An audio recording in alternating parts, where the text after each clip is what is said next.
J'ai eu 2 personnes en ligne hier, une qui était mise en invalidité et malheureusement toute son assurance n'a pas du tout été prise en charge. Pourquoi ? Parce que tout simplement il n'y avait pas d'invalidité permanente partielle, que c'était de l'invalidité permanente totale et que le taux n'était pas suffisant.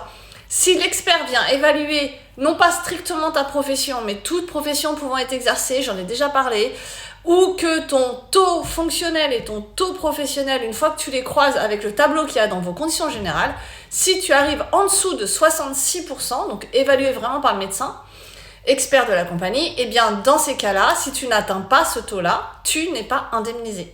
Il faut vraiment comprendre que l'invalidité permanente partielle, vous devez l'avoir sur vos contrats. Ceux d'entre vous qui ne l'ont pas, il faut changer vos contrats. Aujourd'hui, on peut le faire quand on veut. Vous pouvez nous contacter et on s'occupe de vous changer de contrat. Et pour la deuxième personne qui m'a appelée, elle, c'était un peu différent. Il y avait une prise en charge qui n'était pas très élevée, malheureusement, une 50aine d'euros, qui correspondait à de l'indemnitaire en fonction de son revenu de référence. Donc, c'est ce qui se passe avant l'invalidité et son revenu de remplacement. Ils ont estimé que du coup, entre ces deux revenus-là, il n'y avait que 50 euros en moyenne de différence et donc ils n'ont indemnisé que 50 euros par mois. Donc le souci, il est qu'effectivement là pour le coup, on rentre bien dans la case du 66%, on est bien avec un taux fonctionnel, un taux professionnel, on croise les deux, on est bien sur le tableau, tout va bien, seulement le contrat en indemnitaire fait qu'aujourd'hui, s'il n'y a pas de perte de revenus ou peu, eh bien la compagnie d'assurance ne va indemniser que ça. Comprenez que c'est important. Moi, je ferai toujours tout ce que je peux pour vous aider à changer de contrat à partir du moment où vous n'êtes pas actuellement en arrêt maladie, pas actuellement déjà en invalidité. Ensuite, effectivement, si tu retravailles et que tu as des antécédents, ça, c'est autre chose. Et on peut aller sur certaines compagnies spécialisées pour trouver des solutions et surtout pour vous sortir de ces contrats-là. L'indemnitaire, aujourd'hui, c'est un des pires clauses du contrat que vous puissiez avoir.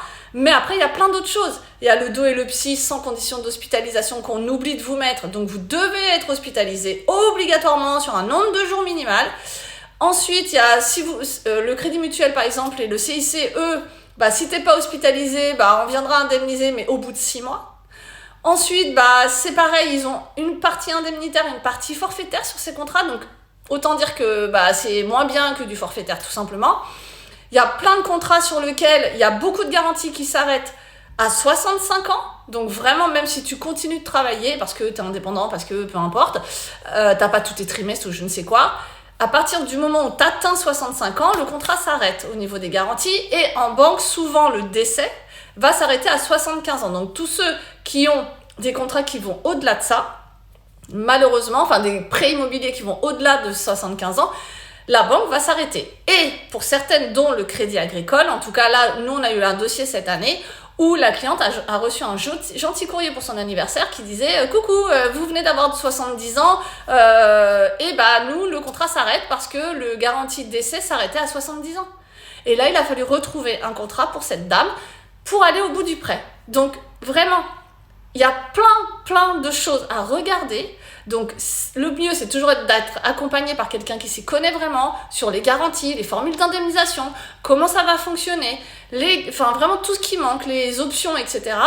pour que vous soyez tranquille. Ce qui coûte cher aujourd'hui, c'est un arrêt maladie ou une invalidité qui n'est pas indemnisée. Et je peux vous assurer que ça vous coûtera toujours plus cher que d'avoir amélioré votre contrat et d'avoir peut-être une cotisation peut-être même plus élevée un petit peu que ce que vous aviez à la banque. Par contre, en termes de sinistralité, on n'est pas du tout sur la même chose.